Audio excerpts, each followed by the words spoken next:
예수님의 비유 설교 38번째 시간으로요. 제목을 멸망하는 양식과 영생하는 양식이라는 제목으로 같이 한번 은혜를 나눌게요. 사실은 그 4장에서는 수가성 여인에 관해서 5장에서는 38년 된 병자 베데스다 연못가에서 6장에서는 이제 사실 중요한 사건이 오병이어 사건이거든요. 오병이어 사건과 이후에 이제 생명의 떡이라고 말씀하시는 예수님의 그 설교와 관련되어 있는데 6장 전체를 다루어야 하지만 워낙 내용이 많이 있어서 설교 한번 들어보시고 또 집에 가셔서 꼭 요한복음 6장에 있는 내용들을 한번 찬찬히 읽어보시면 은혜가 될 것이라고 생각이 들어요. 요한복음 6장은 오병이어 사건이 있죠. 오병이어 사건을 요한이 기록하고 오병이어 사건을 들어서 어떤 걸 설명하는 거죠. 그건 뭐냐면 예수님이 하늘에서 내려온 생명의 떡이다 라는 걸 증명하기 위해서 오병이어 사건을 의도적으로 쓴 거예요. 요한복음 20장에 사도 요한이 예수님께서 이 땅에 오셔서 행하신 일들을 다 기록하면 이 세상에 있는 것이라도 모자르다 할 정도로 예수님이 행하신 일들은 어마어마하죠. 예수님이 오병이어 기적만 행하셨겠어요? 공간복음서에 가면은 7병이어도 있죠. 그쵸? 혹시 뭐 10병이어는 없나? 있었을 거예요. 근데 이제 성경의 저자들이 그 사건들을 어떤 의도와 목적을 가지고 성경에 기록한 거예요. 오병이어 사건은 뭐냐? 예수님께서 우리에게 양식으로 떡으로 오신 사건을 그 이적을 근거로 설명해 주는 거예요. 그리고 그 오병이어 사건을 경험한 제자들에게 요한복음 6장 26절 이하에 이런 말씀을 쭉 하시는 거죠. 27절에 그런 말씀이 되어 있죠. 썩을 양식을 위하여 일하지 말고 뭐요?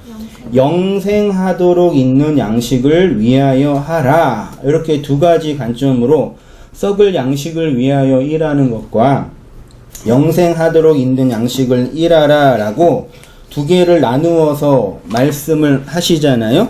이건 마치 영생하도록 있는 양식, 썩을 양식으로 나누어지는 이원론처럼 보이죠.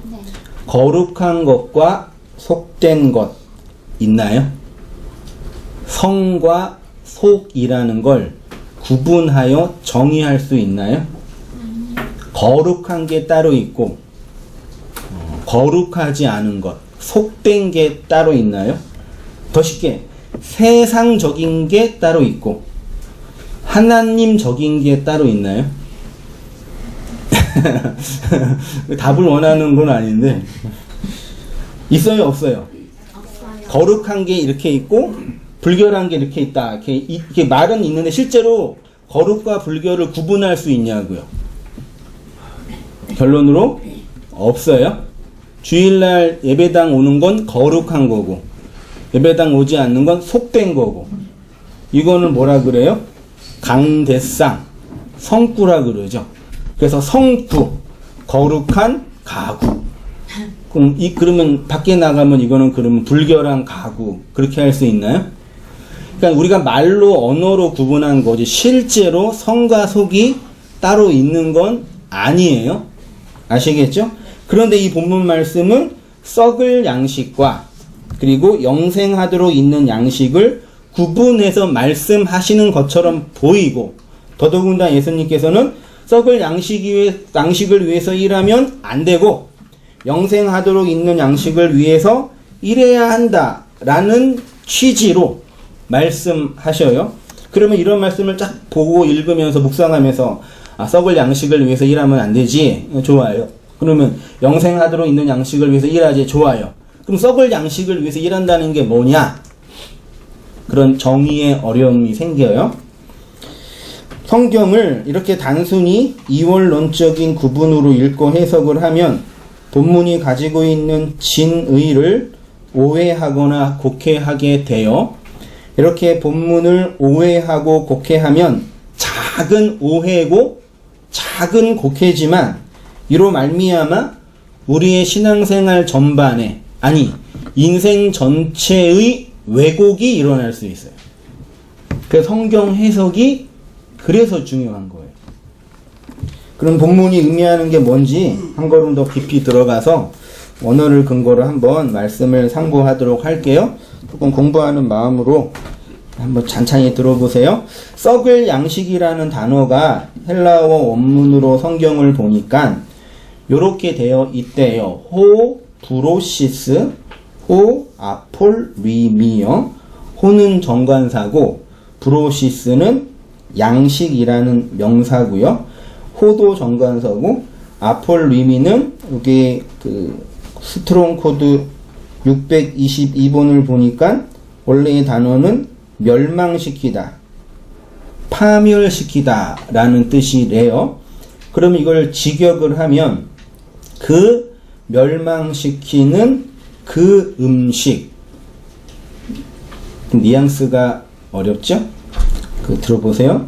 썩을로 번역된 단어가 아폴리미라고 하는데 신약성경 전체에서 이 아폴리미가 썩을로 번역된 곳이 우리가 읽었던 요한복음 6장 27절 뿐이 없어요. 나머지는 다 요한복음 3장 16절에 멸망하지 않고, 요한복음 6장 21절에 버리는 것, 10장 10절에 멸망시키려는 것, 17장 12절에 멸망하지 않고, 이런 식으로 번역이 됐고 썩을이라는 단어로 번역되지는 않았다. 그러면 썩을 양식은 그것을 먹으면 멸망당하고 잃어버리는 뉘앙스이지요.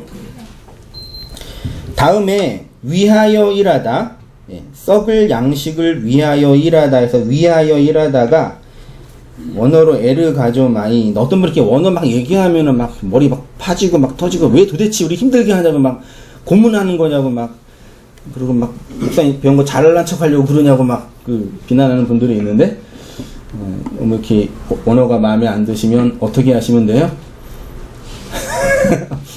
듣고 잃어버리시면 돼요. 의도적으로 본문을 해석하기 위해서 굳이 공부한 거 얘기한 거니까요. 원래 그렇게 해야 돼요. 설교자는요. 에르가조마이가 있고요. 위하여라는 전치사는 본문에 없어요. 전치사가. 그래서 에르가조마이는 일하다, 창조하다, 생산하다, 노력하다 이런 뜻이래요. 직역하면 그 멸망시키는 그 먹는 것을 만들어내지 말고, 그러니까 우리가 썩을 양식을 위해서 일하는 외적인 행위에 관한 말씀이라기보다는 제가 두껍게 줄까지 쳤습니다. 우리 안에서 일어나는 내적인 행위와 관련된 말씀이다. 그러니까 썩을 양식을 위해서 일하다는 얘기는 내가, 이 페이지에 있나요? 내가 주체가 되고 내 밖에 양식이 있어서 내가 그 양식을 위해서 일한다, 이런 개념이죠. 그걸 철학적인 용어로 주체와 대상, 나와 이 밖에 있는 이것과 구분을 하는 차원으로 설명은 하는데, 오늘 예수님은 그렇게 말씀하지 않고 그 썩을 양식이 말하자면 어디에 있는 거예요? 내 밖에 있는 대상이 아니라 내 안에 있는 나의 양식이에요. 그 내가 썩을 아폴림이 멸망하는 양식을 에르가조마이 만들어낸다, 그거 하지 말라, 이렇게 이해하시면 되겠어요. 그 다음에 양식이라는 단어가 브로시스인데 한글 성경으로도 양식하면 떠오르는 단어가, 떠오르는 분이 누구예요? 예수님이잖아요. 예수님 스스로 요한복음 6장 33절에 하나님의 떡은 하늘에서 내려 세상에 생명을 주는 것이니라.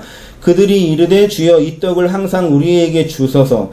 예수께서 이르시되 나는 생명의 떡이니 내게 오는 자는 결코 줄이지 아니할 터이요 나를 믿는 자는 영원히 목마르지 아니하리라. 6장 55절은 같이 한번 읽어보시겠습니다. 시작. 내 살은 참된 양식이요 내 피는 참된 음료로다. 내 살을 먹고 내 피를 마시는 자는 내 안에 거하고 나의 교회 안에 거하나니 살아계신 아버지께서 나를 보내심에 내가 아버지로 말미암아 사는 것 같이 나를 먹는 그 사람도 말미암아 살리라. 이것은 하늘에서 내려온 떡이니 조상들이 먹고도 죽는 것 같이 아니하여 이 떡을 먹는 자는 영원히 살리라. 그러니까 떡은, 양식은 예수님이에요. 썩을 양식을 위하여 일한다라는 것은 우리가 주체가 되고 양식이 대상이 되는 차원이 아닙니다. 쉽게 말해 썩을 양식이라는 내 밖에 있는 그 무엇을 대상화하여 이용하는 것이 아니라 내가 먹을 거리를 만들어내는 차원. 다시 말해 멸망시키는 양식은 그 양식이 내 안에서 만들어지는데 예수님은 그렇게 하지 말라라는 뉘앙스로 말씀하신 거예요. 그 다음에 이제 표적으로 오신 예수님 보시면요. 이 세상에 양식으로 오신 분은 예수님이라고 했지요. 하늘의 양식으로 오신 예수를 표적이라고 합니다. 이 표적이라는 단어가 헬라어로 세메이온이라는 단어인데 표시, 예고예요. 어떤 본질을 설명하기 위해서 표시하는 것. 쉽게 말해서 온땅교회라는 간판이 있죠? 보셨을 거예요. 그 온땅교회는 온땅교회의 본질을 표시하는 세메이온이에요. 여러분이 진짜 온땅교회를 사랑하시면 계단 내려오시면서 온땅교회 간판을 붙잡고 나의 사랑 온땅교회 그러셔야 되는데 그러지 않으시고 온땅교회 글자체 예쁘네? 우리 집사람이 만들었어요. 맨날 예쁘다고 나한테 예쁘지? 그래서 예뻐 그러는데 궁서체는 아니니까 그걸 궁서체로 썼으면 어떻게 될 뻔했어요?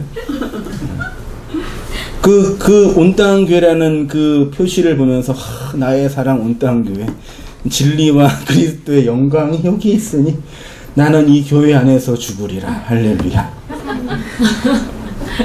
그렇게 안 하셨죠? 왜요?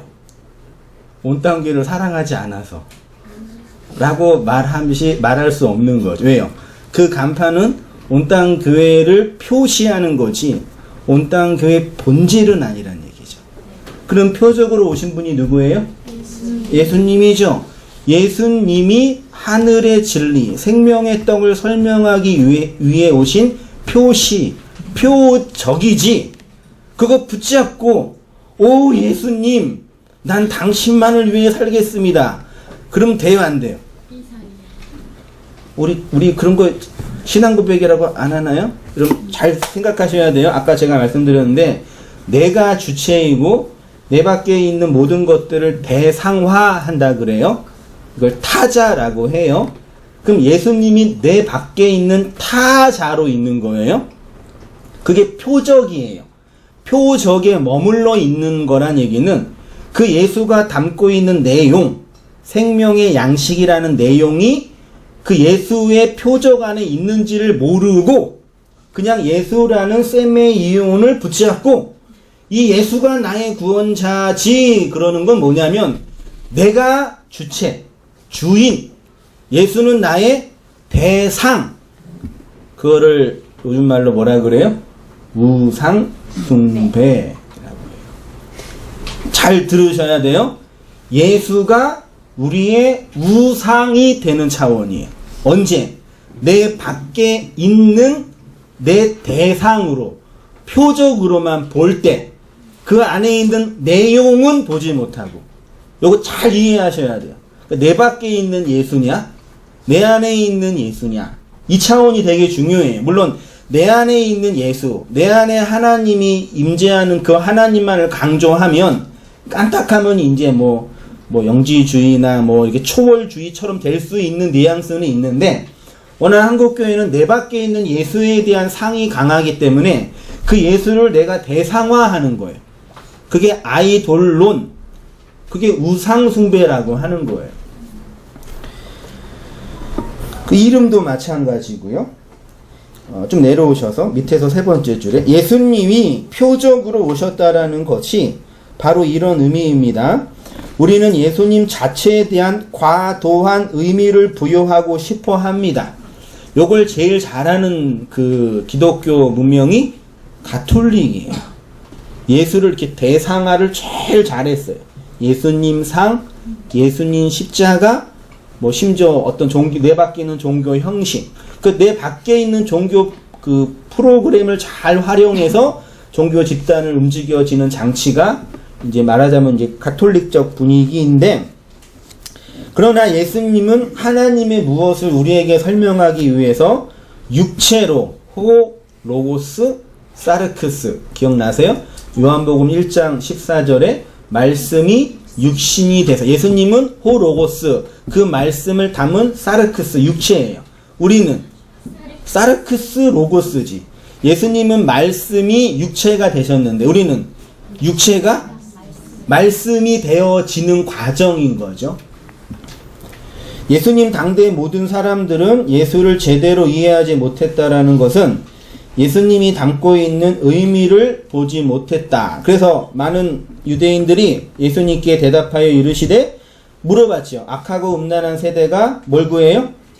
표적을 구하는데 예수님이 보여줄 표적은 십자가에서 죽고 장사 3일 동안 장사되어지는 하나님의 죽음이라는 내용만 표적이다. 그런 거예요. 요한복음 6장 26절에도요. 예수께서 대답하여 이르시되 내가 진실로 진실로 너에게 이르노니 너희가 나를 찾은 것은 표적을 본 까닭이 아니요 떡을 먹고 배부른 까닭이로다. 오병이어 표적이 가지고 있는 내용은 예수님이 하늘에서 내려오신 양식이고 생명의 떡이라는 것을 내용으로 담고 있는데, 사람들은 이적을 행하는, 오병이어 이적을 행한 그것을 보면서 어유 이거 대박, 괜찮네, 이거 상품성이 좀 있네, 도시락 막 떨어지네, 그 표적 자체에만 집중한 거예요. 이렇게 돼 보세요. 요한복음 6장 12절에 그들이 배부른 후에 먹었어요. 배부르게 먹었어요. 예수께서 제자들에게 이르시되 남은 조각을 거두고 버리는 것이 없게 하라 하심으로 이에 거두니 보리떡 5개로 먹고 남은 조각이 12바구니에 찼더라. 그 사람들이 예수께서 행하신 이 표적을 보고 말하되 이는 참으로 세상에 오실 그 선지자라 하더라. 15절 그러므로 예수께서 그들이 와서 자기를 억지로 붙들어 임금 삼으시려는 줄 아시고 다시 혼자 산으로 예수님을 자신의 욕망의 투영물로, 욕망의 대상으로 삼는 사람을 향해서 예수님은 어떻게 하셔요? 도망가신다고요. 그들에게 철저히 감추어져 있어요. 쉽게 말해서 예수님을 통해 양식을 먹었는데 그 양식이 담겨져 있는 내용과 의미를 전혀 모르는 거죠. 임금 삼을 정도만 생각하는 거죠. 내 꿈과 내 소원을 이루어주는 어떤 능력 많으신 분 정도로. 예수님은 이들에게부터 떠나가십니다. 이들에게 진리는 영원한 이방 언어일 것이며 하나님의 마음 따위는 안중에도 없고 자기 욕망의 노예로 욕망의 신기루를 쫓아다니는 귀신. 표적에 머물러 있는 신앙의 한계는 뭐냐면요, 주체가 누구예요? 나. 대상은 하나님. 주인이 누구예요? 나. 노예는 하나님. 그 하나님이 나보다 힘이 세다고 하니까 잘 보여서 내 욕망을 충족하고 싶은 마음, 이게 뭐 나쁘다고 할 필요 없어요. 왜냐면 우리는 다 모두 그러고 살고 있으니까요. 그러니까 여러분 어떤 사람이 복 있는 사람이라고 해서 예수님께서요? 심령이 가난하고 애통하고 의에 줄이고 목마르고. 그러니까 나는 주체이지만 나의 힘으로는 살 수 없고 내 밖에 있는 그 진리로만 나는 살 수 있습니다 라고 탄원하는 사람들인 거죠. 그런 사람들의 삶의 방식은 내 욕망이라는 이 기본적인 것들을 충족하는 차원이 아니에요. 그것도 중요해요. 그것이 아니라 내 밖에 있는 대상, 하나님이 누구인지 아는 게 중요한 거예요. 잘 생각하셔야 돼요. 내가 하나님을 믿는데 그 하나님을 믿는 이유는 그 하나님이 나의 주체성을 빼앗아 가기 때문이에요. 근데 많은 사람들은 나의 주체성을 빼앗아 가는 게 아니라 주체는 그대로 있고 내가 만들어 놓은 내 욕망의 틀들을 충족하기 때문에 그 하나님을 믿는 거라고요. 그러니까 더 쉽게 말하면 하나님이든 엘로힘이든 여호와든 예수님이든 부처님이든 알라든 그 내 밖에 있는 신의 대상과 지식이 중요한 게 아니라 뭐가 중요해요? 내 욕망을 채워줄 그 대상이 중요한 거예요. 그게 하나님이어도 상관이 없고 부처라도 상관이 없는 거예요. 그게 우상숭배라고요. 무슨 말씀인지 아시겠어요? 예수님이 복 있다라고 할 때 그 복의 본질은 나의 욕망을 채워줄 어떤 대상이 아니라 그 나의 주체성을 빼앗아간 그 하나님의 실체이기 때문에 그분만이 나의 진정한 하나님이다라고 고백하는 차원이 심령이 가난하고 애통하고 목마른 사람이라는 얘기예요. 무슨 말씀인지 아시겠어요, 여러분? 이걸 많이 혼동을 해요. 이 말씀을 그 혼동하는 사람이 절간에 있겠어요, 세상에 있겠어요. 다 교회 안에 있죠. 말씀 들어오는 사람들이 자기가 기대하는 방식과 태도가 뭔지 모른단 말이에요.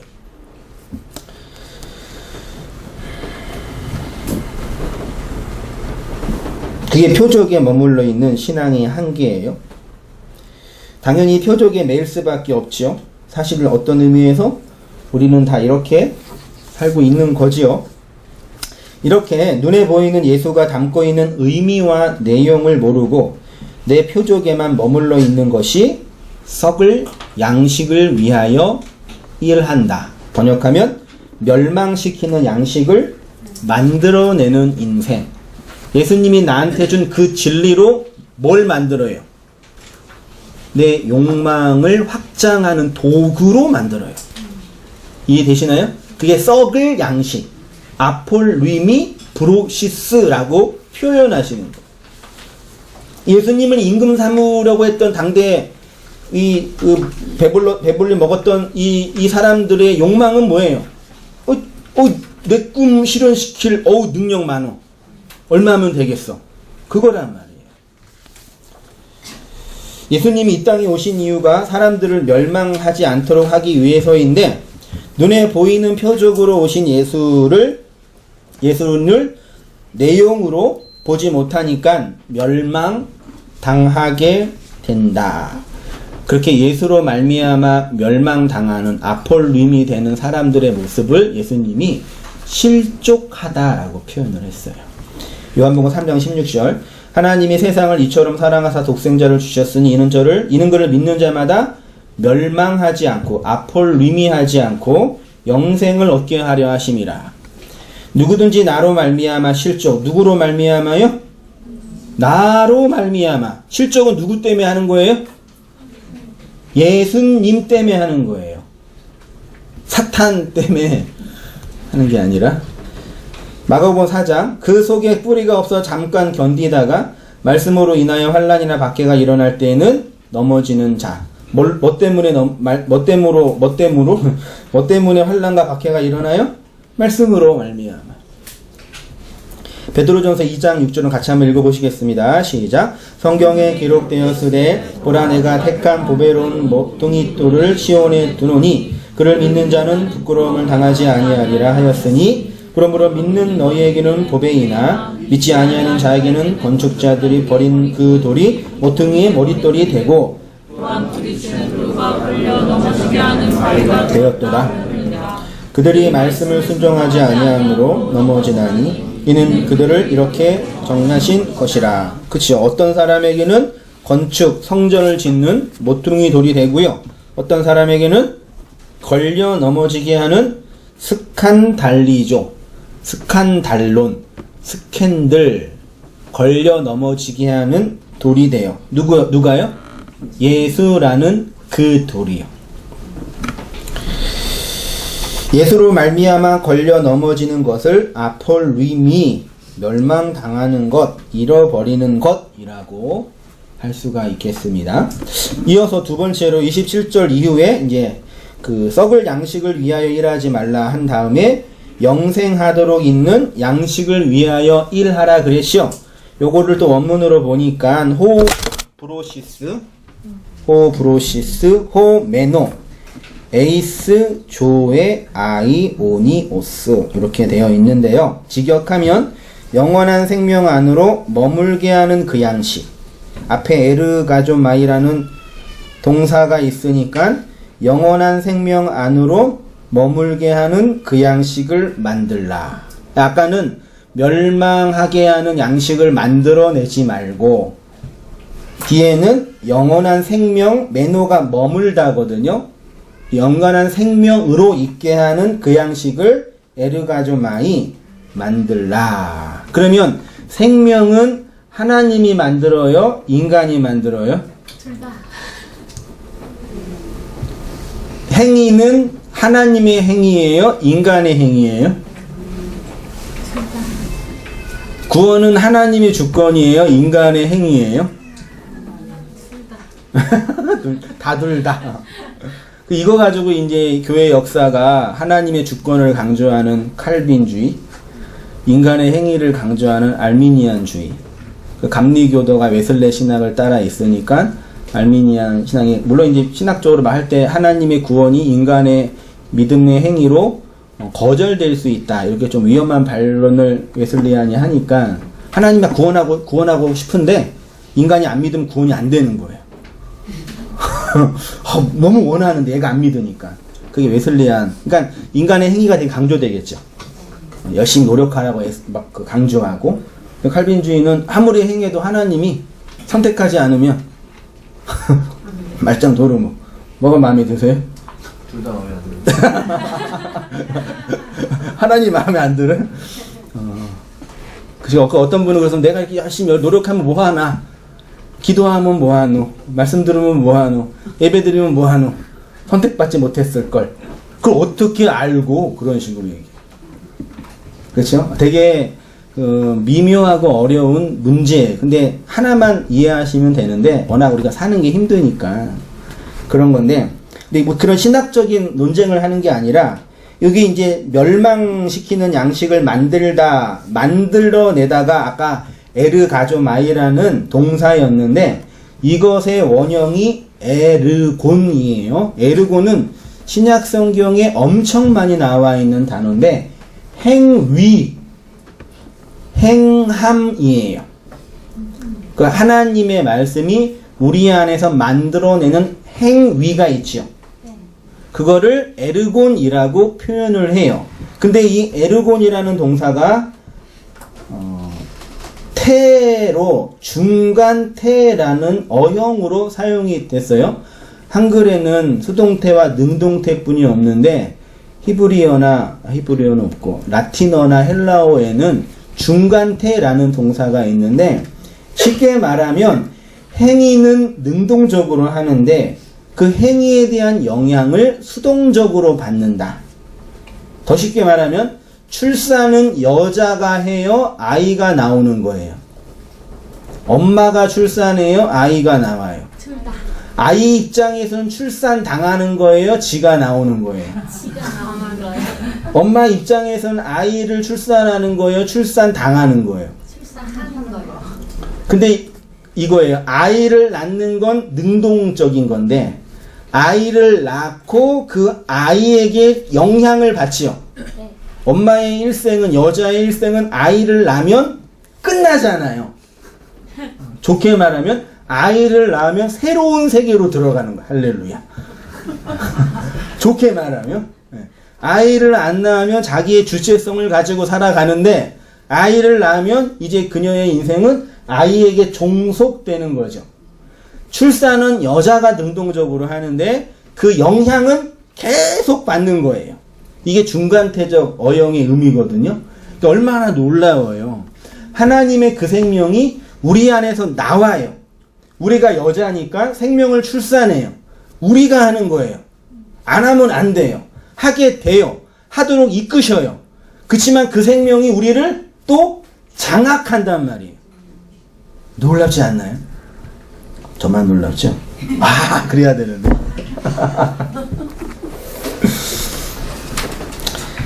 내려오셔서 양식 인자가 건네주는 거죠. 이어서 이 양식에 대해서 말씀하시는데, 이 양식은 인자가 너희에게 주는 것이라고 하고요. 여기가 이제 디도미, 주린이가 디도미예요. 디도미는 뭐 자주 얘기했는데 하나님의 초월적인 것이 현실 속에서 경험되는 건네주는 거, 하늘에서 주는 거, 이거 디도미. 이렇게 예수님에 의해서 영생을 얻게 하는 양식을 건네받은 자가 하나님의 일을 하는 것이고, 이 일은 하나님께서 보내신 일을 뭐 하는 거예요? 믿는 거. 그래서 기독교의 결론은 예수 믿으면 구원받아요. 이게 맞는 거예요. 어저께도 그 강남 갔다가 집에 오면서 이렇게 전철 타고 있는데 이렇게 나이 지긋한 여자분이 경건하게 이렇게 예수님 믿으세요. 예수님 믿어야 구원받아요. 이렇게 확 지나가셔. 되게 진심. 그게 뭐 나쁠 필요도 없죠. 물론 이제 그 책 읽다가 피곤해가지고 졸고 있는데 예수님 믿으세요. 그러니까 되게 귀찮았는데. 근데 그 얘기를 들으면 구원받을 수 있어요, 없어요? 예수님 믿으면 구원받아요. 그럼 맞지요? 네. 맞잖아요. 뭐 의심해요. 근데 그 얘기를 듣고 구원받을 수 있냐고요? 아니요. 왜요? 내용으로. 예수님이 뭔지 모르는 거예요. 예수님 믿으면 구원받을 그랬단 말이야. 그럼 예수가 어렸을 때 교회 갔는데 십자가에 달린 그 예수가 기억이 나. 그러면 그 예수가 날 구원한 이렇게는 간단 말이에요. 그러니까 예수 믿으면 구원받아요 라는 그 명제는 공부 열심히 해야지 좋은 대학 가요. 누가 몰라요 그거를요? 누가 몰라? 대기업 들어가야지 돈 많이 벌어요. 누가 모르냐고요? 공부 못하는 아이한테 공부 잘해야지 좋은 대학 가 그러면 알아. 근데 공부를 어떻게 할지 모르는 거예요. 외워도 안 외워지고 풀어도 다 틀리고. 사업을 잘해야지 성공해요. 누가 몰라? 사업 맨날 망하잖아. 마치 그런 식의 표현, 그걸 이제 뭐라 그러다 전파복음이라고 이제 표현을 해요. 그냥 껍데기만 전하는 거. 그것도 뭐 필요하죠. 필요한데 내용을, 그러니까 보세요. 여기에서 한 50분 되는 성도님 모여 있잖아요. 각자가 다 자기의 주체를 가지고 살죠. 네. 그 안에 예수님을 모시고 있다고 할지라도 다 각자가 자기 예수를 믿고 있는 거예요. 다 달라요.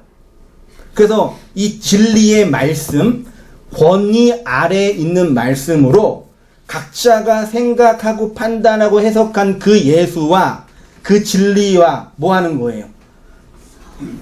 동기화하는 거예요. 동기화가 뭔지 알아요? 안드로이드 폰에는 없는 거, 아이폰에만 있는 거예요. 그러니까 컴퓨터가 이렇게 있고 아이폰이 이렇게 있잖아요. 아이폰이 그동안 찍은 사진과 녹음한 파일이 이렇게 있는데 이 본체에는 없잖아요. 이 본체가 주체고 아이폰은 대상이란 말이에요. 이걸 컴퓨터로 연결해요. 그러면 컴퓨터와 아이폰과 컴퓨터가 동기화 되는 거예요. 하나가 되는 거예요. 됐죠? 네. 여러분 각자가 각자 개별자로 아이폰으로 사시는 거예요. 사진 찍고 뭐 보고 뭐 하다가 개별자니까. 근데 진리에 의해서 동기화가 되지 않으면 각자가 믿는 그 하나님으로 그렇게 생각하는 거예요. 그 여러분이 같은 설교를 들어도 말씀을 나누면은 다 딴 얘기예요, 서로. 어떤 분은 이런 진리가 없다고 막 은혜 받고 펑펑 울면서 회심을 하는데, 어떤 분은 그건 별로야, 이상해. 설교자는 같은데 그걸 자기의 틀과 자기 입장에서 각자 해석하는 거예요. 동기화가 안 된 거예요. 그러니까 우리가 모여서 예배 공간에서 말씀을 나누는 이 현실은 내가 생각하고 내가 기대하고 있는 어떤 상을 저 목사가 잘 얘기해 주나? 한번 생각해 보지. 그래. 이런 차원이 아니에요. 그래서 말씀을 들을 때 가장 필요한 게 뭐라 그랬어요? 권위라 그런 거예요. 저거 들을 만한 설교인가? 이게 아니라 내가 갖고 있는 이 신앙과 이 고민을 함께 동기화할 수 있냐? 이 문제라고요. 이게 왜 중요하냐면요. 성경 본문이 있죠. 텍스트가. 이걸 본문이라 그래요. 이 본문에는 다 뭐가 있어요? 의미라는 게 있어요. 그럼 본문의 의미를 추출하는 걸 뭐라 그래요? 그거를 해석이라 그래요. 이 해석을 학문적으로 정리한 게 해석학이라고 그러는 거예요. 왜 해석이, 그러면 해석이 중요하냐? 본문이 중요하냐? 뭐가 더 중요해요? 본문이 없으면 해석도 의미는 없겠지만 성경 텍스트가 중요해요. 성경을 그 텍스트를 해석하는 게 중요해요. 둘 다 중요하다 그러면 돼요. 항상. 이 본문을 객관적인 데이터로 설명하는 게 역사예요. 역사. 이 역사의 개별적인 사건이 있죠. 이 사건을 여당이 해석하는 것과 야당이 해석하는 것이 달라요. 입장이 달라요. 자신들의 정치적 위치의 입장이 다르니까 이 사건을 각자의 입장에 맞춰서 해석하는 거예요. 뭐가 진리예요? 여당이 진리야, 야당이 진리예요? 민주주의는 다수결의 원칙이잖아요. 많은 게 진리예요. 그래서 그렇게 민주주의에서 애쓰는 게 여론조사를 하는 거예요. 그것만 진리니까. 어떤 정책을 펼쳤는데 정책 지지율이 10%예요. 그러면 그게 진리라 그래도 돼요, 안 돼요? 안 된단 말이에요. 그래서 대중 정치인들의 가장 큰 관심은 이 사람들에게 정말 필요한 그걸 하는 게 아니라 이 사람들이 원하는 게 뭐냐 그걸 얘기해 주는 거예요. 그게 그 시대적 어떤 상황에 따라 변화되죠. 그런 차원이에요. 근데 이거는 정치 이야기인데 성경도 마찬가지란 말이에요. 텍스트는 하나인데 이걸 어떻게 해석하냐에 따라서 의미가 각각 천차만별이란 말이에요. 그래서 이 해석을 뭐 신학적인 작업을 한다고 늘 표현했는데 뭐다 여기까지 왔어요? 동기화.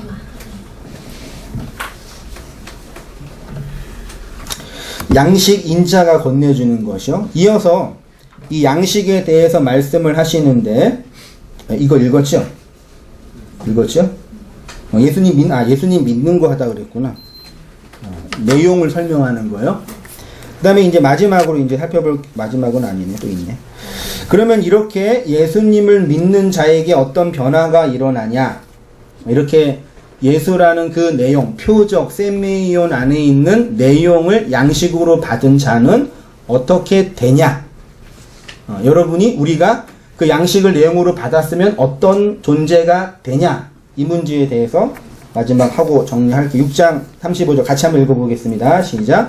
예수께서 이르시되 나는 생명의 떡이니 내게 오는 자는 결코 줄이지 아니할 터이요 나를 믿는 자는 영원히 목마르지 아니하리라. 그러나 내가 너희에게 이르기를 너희는 나를 보고도 믿지 아니하는도다 하였습니다. 아버지께서 내게 주시는 자는 다 내게로 올 것이요 내게 오는 자는 내가 결코 내쫓지 아니하리라. 내가 하늘에서 내려온 것은 내 뜻을 하려함이 아니요 나를 보내신 이의 뜻을 하려함이니라. 나를 보내신 이의 뜻은 내게 주신 자 중에 내가 하나도 잃어버리지 아니하고 나를 다시 살리는 이것이니라. 내 아버지의 뜻은 아들을 보고 믿는 자마다 영생을 얻는 이것이니 마지막 날에 내가 다시 이를 살리리라 하시니라. 아멘. 영원한 생명 안에 거하게 하시는 양식의 본질은 줄이지 아니하고 목마르지 아니하는 거죠. 이것은 물리적으로 우리 안에서 일어나는 현실의 완성이 아니라는 것을 아실 거죠. 아니면 문학적인 상징적인 표현이라고 말해야 되나. 그러니까 예수님 믿으면 줄이지 않고 목마르지 않는다라는 얘기는 현실적인 물리적인 의미도 아니고 이상적인 것도 아니고 실제로 일어나는 거예요. 우리가 예수님을 그 내용으로 양식으로 먹으면 진짜 우리 안에 목마르지 않고 배고프지 않는 풍요함, 생명이 주어져요. 근데 그게 구체적으로 어떻게 실현되는지 잘 몰라요. 그리고 알더라도 내 안에서 구체적으로 경험되는 차원에서 여러분이 갖고 있는 편견과 완고함들이 그것들을 막는 게 있어요. 자, 그럼 볼게요. 예수라는 표적이 우리에게 주어져 그 안에 있는 양식으로 먹게 되면 우리 안에서 어떤 일이 일어나냐? 예수님은 하나님께서 구원하라고 한 그를 반드시 잃어버리지 않고 살려낸다고 하셨죠. 37절에 아버지께서 내게 주는 자는 다 누구에로 가요? 예수님께로 가고 예수님은 내게 오는 자는 결코 내쫓지 않고 그 내게로 온 예수에게로 온 그 자를 하나님께로 인도하죠. 모양은 이런 모양 정도 되겠네요.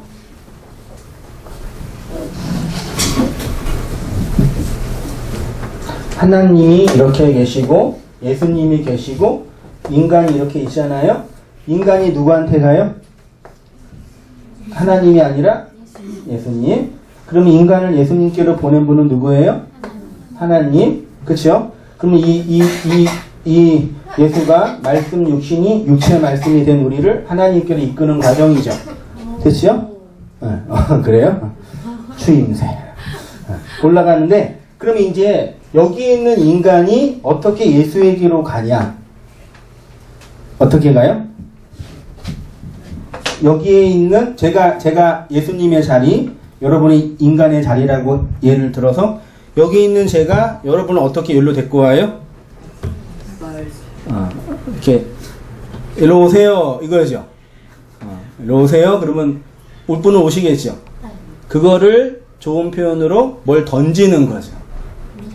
그걸 뭐라 그래요? 낚시. 낚시를 할 때 그 안에 뭘 넣어야 돼요? 미끼. 밑밥은 아니에요. 밑밥은 미끼를 물기 위한 또 미끼네요. 밑밥을 뿌리고. 밑밥 뿌렸어요. 이렇게 하세요. 밑밥 뿌리고. 그 다음에 낚시를 던져서 미끼를 물면 어떻게 돼요? 그 물고기는 가다가 오는 거죠.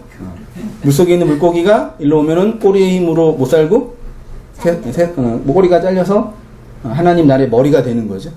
그게 이제 꼬리가 되지 말고 머리가 되라 그 뜻인데 뭘 던져요? 미끼를 물면 끝. 예수님이 이 세상에 뭘로 오신 거예요? 뭘 주신 거예요? 미끼. 그 양식을 주신 거예요. 그래서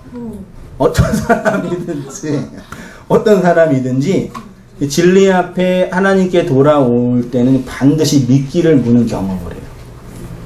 그 경험은 뭐냐면 그거를 이제 진리에 대한 갈급함, 하나님 말씀에 대한 목마름, 이것이 아니고서는 내가 살 수 없다라는 갈망, 돈이 없고 환경이 어렵고 이런 게 아니에요. 그것도 불편하죠. 우리 힘들게 하잖아요.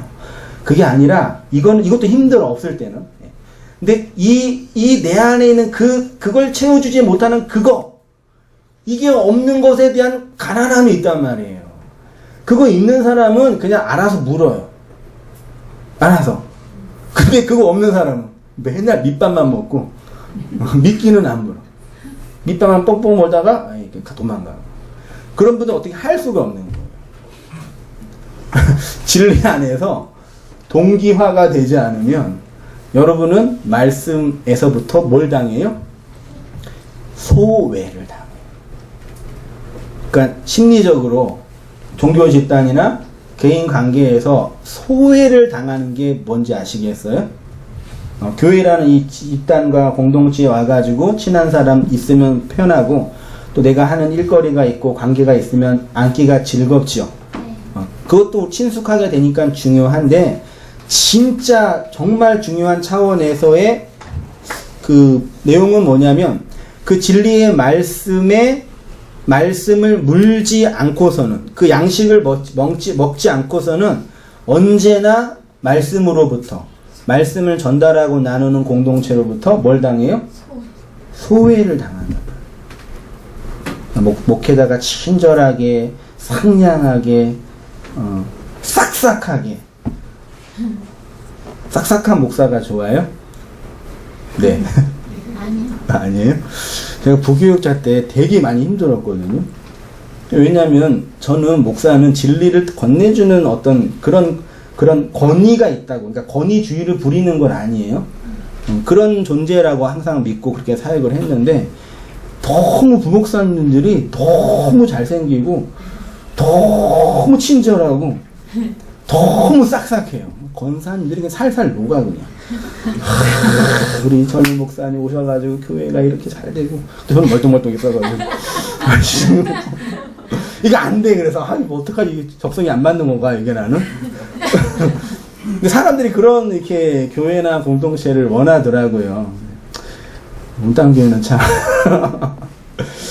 좀 노력해볼까? 좀 개발해볼까? 그런 차원도 필요하죠. 우리 인간관계도 있고, 사람관계. 그러니까 그런 거 우리 어르신들 잘 해주세요. 이렇게. 우리 안내하시는 우리 권사님. 잘 해주시고, 이렇게. 진짜 사랑에서 우러나오는 그 관심과 배려. 중요하죠. 근데 그걸 모든 게 있다고 하더라도 그 미끼를 내용으로 물지 않으면 안 돼요. 그래서 하나님의 말씀에 대한 갈급함이 필요하단 말이에요. 근데 그 말씀에 대한 갈급함이 다 있지요? 네. 있는데 있는 게 아니에요. 어떤 분들은. 왜? 그게 진짜 나의 본질에 대한 갈급함이 아니에요. 오전에 말씀 나누면서 그런 얘기를 잠깐 했는데 뒤에 가서 할까요? 뒤에 가서 할게요. 그 말씀의 갈급함이 아닌지가 뭔지에 대해서 얘기해 볼게요. 하늘에서 내려온 미끼. 이거 아닌 거죠. 그러면 우리가 어떻게 아버지께로 가게 되었습니까? 이런 오타가 꼭 가끔 있어요. 아버지가 죄송해요. 이끄셔서 그렇지요. 그러면 무엇으로 이끄셨습니까? 아버지가 주신 양식을 먹어서 그렇게 됐지요. 쉽게 말해 하늘에서 내려온 미끼, 예수라는 양식이 이 아래의 세상에 살고 있는 우리의 미끼가 되셨고 우리는 그 미끼를 물고 끌려가는 인생이 된 거죠. 오병이어 사건을 통해 예수님은 우리에게 미끼를 던진 거예요. 그런데 그 내용을 알지 못하니까 걸려들지 않지요. 그러나 아버지께서 예수에게 준 자들은 다 걸려들어요. 그리고 39절과 40절에 동일하게 반복되는 것이 그렇게 걸려들면 뭐 한대요? 마지막 날에 다시 살리라. 그 마지막 날에 다시 살리리라는 뭐냐? 마지막 날이 언제예요? 우리 죽을 때? 역사의 종말? 그때 다시 살아나요? 우리가 지금 죽고 땅에 묻히면 예수님이 다시 재림하실 때 죽은 자가 다시 일어나서 그리스도의 영과 연합해요? 그래서 어떤 분은 화장하면 안 된다고. 영이 왔는데 뭐 찾지를 못하는 거예요. 어차피 땅에 묻어 다 없어지는데 무슨 상관이에요. 마지막 날은 그런 게 아니에요. 그런 게 뭔지 좀 볼게요. 마지막 날에 다시 살리겠다라는 거는 이 세상의 마지막, 지구의 종말이 올 때 구원하시겠다는 것이 아니라 우리 각자의 인생 속에서 죽기 직전에 그 죽음을 뛰어넘는 어떤 능력을 주시겠다는 차원인데 본문을 언어로 보면 아니스테미 아우토 엔호 에스카토스 헤메라로 되어 있는데요. 아니스테미가 중요한 단어인데 아나 어디 위에 라는 전치사와 히스테미 혹은 이스테미라는 세우다 라의 합성어로 아니스테미는 뭐예요? 위로 세우다, 일어나다. 이 아니스테미의 명사형이 아나시스타스. 그게 뭐예요? 부활이에요. 부활은 눕혀져 있다가 똑바로 세워지는 거예요. 이 율법의 세상에서 그리스도의 말을 받지 못하여 기어다니는 짐승처럼 누워져 있었는데 진리를 받고 호로고스를 받아서 언약으로 똑바로 세워지는 거를 아나시스타스 부활이라는 얘기예요. 그러면 여러분이 그리스도를 예수로 믿지요. 예수를 그리스도로 믿지요. 그리스도의 말을 영으로 받았지요. 여러분 성령을 받았지요. 그러면 그리스도의 말이 여러분 안에 있겠네요? 그러면 죽어있던 우리가 언약으로 똑바로 아나시스타스, 부활한 거죠. 이해되시나요? 그걸 부활이라고 하는 거예요.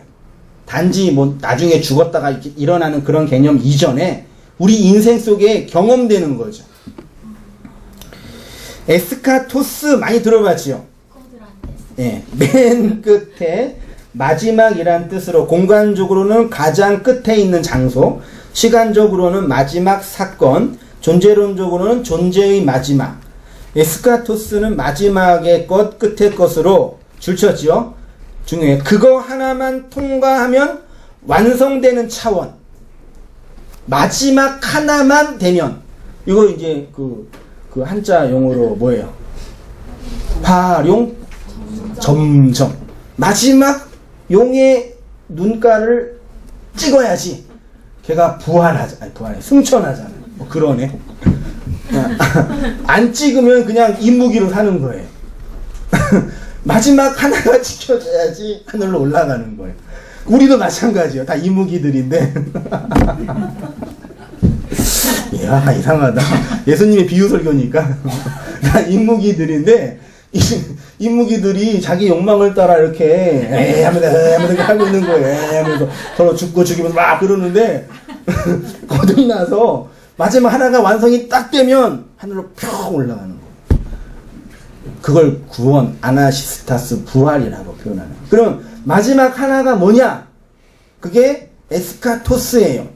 마태복음 5장 26절에 진실로 내게 이르노니 내가 한 푼이라도 남김없이 다 갚기 전에, 그러니까 율법의 지역에서 나오기 위해서는 에스카토스 고드란테스라 그랬죠. 에스카토스는 마지막 하나고 고드란테스는 쿼터, 그래서 4분의 1이라 그랬죠. 4개 중에 마지막 하나가 마테나가 누가 요한의 사랑이라고 했고, 그 사랑이 마지막 하나이니까 내가 사랑의 내용이 주어지는 게 율법의 감옥에서 나온다. 그렇게 표현했어요. 그게 에스카토스, 마지막 하나를 다 갚아야지만 지옥에서 나와요. 활용 점이 돼야지 이무기가 용이 돼서 하늘로 올라가는 거예요. 고전 4장 9절 내가 생각하건대 하나님이 사도인 우리를 죽이기로 작정되는 같이 어디에 뒀어요? 끄트머리에 둔 거예요. 여러분, 아까 제가 하나님을, 예수님을 대상화한다는 게 뭐냐면, 나라는 존재가 이렇게 있고 나를 나대게 하는 욕망이 있죠. 그걸 이제 라캉이나 프로이드는 리비도라는 단어로 했는데, 그냥 욕망, 뭐 욕심, 욕정 있죠. 나예요. 근데 하나님이 나한테 와서 진리를 건네주는데, 이 하나님을 대상화한다는 얘기는 뭐냐면, 나의 가장 중요한 그 마지막 하나는 그대로 두고 절대로 못 줘요. 뭘 줘요? 나머지 9들만 주는 거예요. 힘 세다며. 근데 야, 그럼 내가 이 정도는 줄 테니까 그 은혜를 줘. 이해되시나요? 사람들의 심리를 보면 마지막 하나의 저항선이 있어요. 이게 마지노선이라 그러죠. 마지막 하나, 마지노선 비슷하네. 쓸데없는 얘기예요. 마지막 하나가 있단 말이에요. 요거만 점령하면 끝이에요, 얘는. 근데 인간이 내줘야 안 내줘요? 안 내줘요. 이게 순악질이거든요. 지금 막 태어난 1살짜리도 이게 있어요. 이게 언제 형성되냐, 뭐 인문학자나 철학자는 자아가 형성될 때라고 표현하는데, 이게 다 있어요. 근데 종교 생활을 뭐 하는 거냐면, 너네는 그대로 두고 나머지 것을 내게 주면서 자기를 확장하는 차원이에요. 그거 무상숭배라고요. 근데 진리는 뭐 하는 거예요? 이거는 상관없어요. 뭐 잘하면 되고 못해도 돼요. 이거는 상관없다니까요. 근데 예수 하나님 뭘 달라는 거예요? 마지막 하나. 이걸 달라는 거라니까요. 그게 에스카토스, 끄트머리예요. 요거 하나 반드시 데리고 가는 거예요. 그래서 이게 뭐예요? 동그라미? 동그라미는 하얀색. 동그라미 가운데 있는 이게 뭐예요? 이거를 핵이라 그러지. 이게 뭐예요? 난자. 난자. 그 정자가 들어와서 뚫고 어디 들어가요? 핵. 얘가 죽고 정자 죽고 핵 분열을 하죠. 그래서 배아가 되잖아요. 그게 뭐가 돼요? 생명. 생명이 나오는 원리는 뭔지 아시겠죠? 네. 뭔지 아시겠죠? 하나님 죽고 나 죽어서 여기에서 생명 되는 거예요. 근데 이거는 그대로 두고 맨날 여기에서 노는 거예요. 착한 척, 예쁜 척, 헌신한 척, 좋은 척, 즐거운 척. 나는 알죠? 페르소나를 쓰고 있다라는 거. 이게 안 죽는다니까요.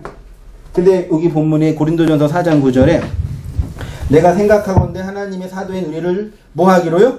아, 할렐루야. 죽이신대요. 작정된 자같이 어디에? 이게 고린도전서 4장 9절에 맨날 고린도 교회가 맨날 싸우고 지네끼리 막 소송하고 막 지랄 발광을 하잖아요. 맨날 교회들이요. 그러니까 싸우지 마. 그런 거 복음 아니야. 그러면서 자기의 무슨 얘기를 간증해요? 선교 여행하면서 고난 당한 거. 40에 한 번 감암매를 3번 퇴장으로 맞고 장두회 위협, 강해 위협, 뭐 죽을 고생한 걸 다 얘기해 놓고 뭐라 그래요? 너희는 나를 본받으라 그런 거예요. 그러니까 이런 죽을 고생을 하라 그 뜻이 아니라 하나님이 우리를 죽이기로 작정된 자로 세상의 끄트머리에 둔 것을 본받으라. 그 얘기는 나를 이렇게 하나님이 마지막 하나를 끌고 가시는 것처럼 너희들도 반드시 그렇게 하실 거야 라는 선지자의 영적 경험에 대한 고백인 거예요. 신앙의 경험은 이거라니까요. 내가 설교 시간에 자주 했는데 세상의 끄트머리가 뭔지 아시죠? 로마의 장군이 외국에 나가서 전쟁하고 정복 전쟁하고 승리하고 오잖아요. 그러면 개선문을 통과해야죠. 개선행렬 알죠? 와 그리고 꽃다발 던지는 거. 지금도 뭐 그 야구하고 1등하고 올림픽 금메달 따면 하잖아요. 개선행렬. 맨 앞에 누가 있어요? 왕이나 장군이 있죠?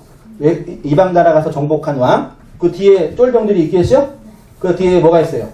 전리품들이 있고 맨 뒤에 누가 있어요? 포로들, 노예들이 세사들에 질질 끌려오는 거예요. 그러면 세상 끄트머리가 어디예요? 얘가 바울이에요. 얘가 누구예요? 예수예요. 이런 나를 본받으라. 이게 끄트머리. 예수가 우리를 반드시 이렇게 끌고 간다. 그게 생명이다. 그럼 이거를 세상의 사람이 볼 거 아니에요. 이것도 해석의 차원이에요. 한 부류는 뭐예요? 어쩌다가 공부 좀 많이 하다가 미쳤구나. 이렇게 보는 인간들이 있고, 한 부류는 이 바울 이상해. 이 어떻게 노예가 됐지? 뭐지? 아, 이 예수. 나도 바울처럼 끌려가야지. 라고 하는 신앙의 본질을 보는 사람입니다. 제가 그렇게 보고 진리 안으로 들어왔고, 여러분도 그렇게 보고 진리 안으로 들어오는 거죠. 딴 거 보는 거 있으세요? 근데 인간이 얼마나 즐기시는지. 안 돼요. 그래서 뭐 우리가 뭐 때가 있다고도 하고 하나님의 섭리가 있다고도 하는데, 하나님은 반드시 하나님의 백성을 그 마지막 하나를 끌고 가려고 집요하게 밀고 들어오세요. 인생의 선배님들 다 아시잖아요.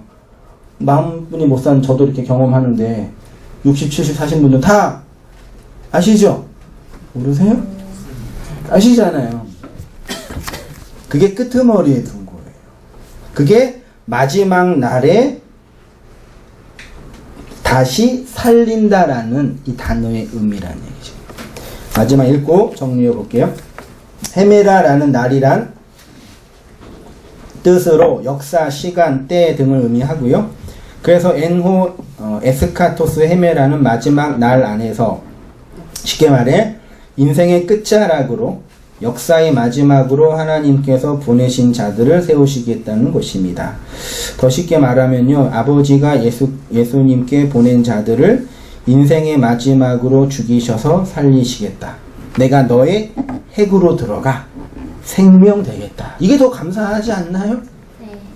네? 뭐 예수님 믿으면 생고생하고 다 빼앗긴다. 그러지 절대 그러지 안 그래요. 헌금 다 안 뺏겨요. 걱정하지 마세요. 재산 다 안 뺏긴다니까요. 여러분이 잘못해서 잃어버리는 건 있어도 걱정하지 마세요. 하나님이 우리에게 원하는 건 그 생명 내는 거라니까. 그걸 바울이 이렇게 표현하는 거예요. 바울은 그것을 세상의 끄트머리에 두신 하나님이라고 했고요.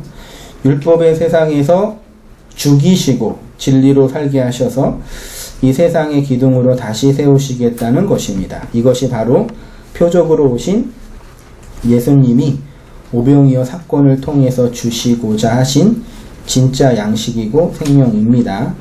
그러나 거의 대부분의 사람들은 예수 그리스도가 전한 진리의 반대편으로 가고 있어요. 여러분은 이 생명의 말씀을 따라 살아가셔야 합니다. 마지막 요한복음 6장이 다 읽고 나서 묵상하고 나서 제 마음을 조금 씁쓸하게 했어요.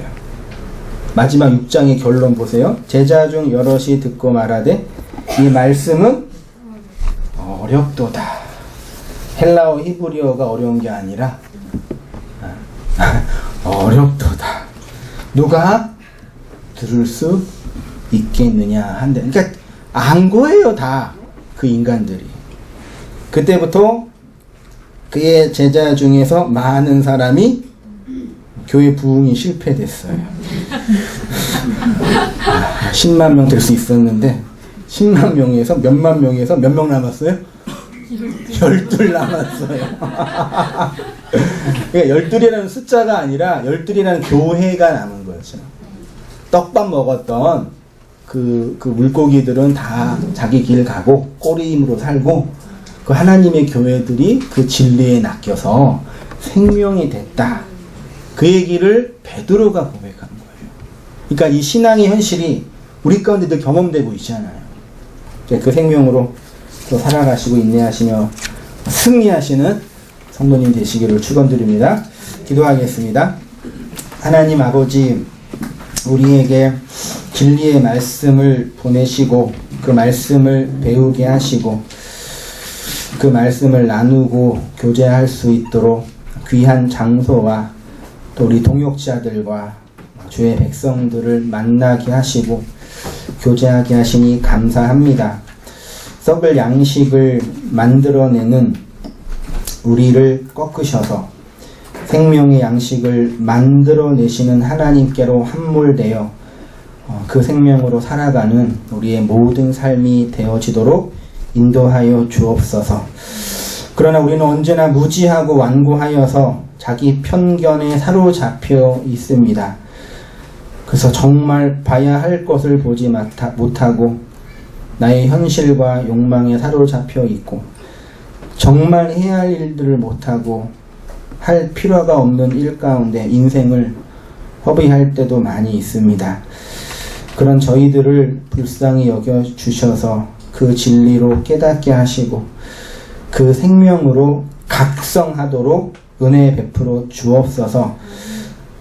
우린 그렇게 나와 타자를 내 욕망으로 바라보고 취하고 있는데 그런 우리의 무지와 어두움들을 깨우쳐 주셔서 완고한 마음이 그 아버지의 그 마음으로 그 진리로 설복당하여서 그리스도의 생명으로 오롯이 살아갈 수 있도록 인도하여 주옵소서.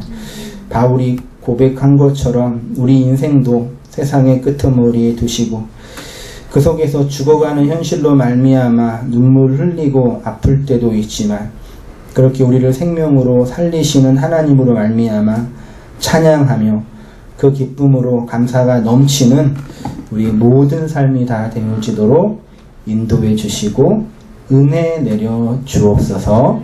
감사드리며 예수님의 이름으로 기도하옵나이다. 아멘.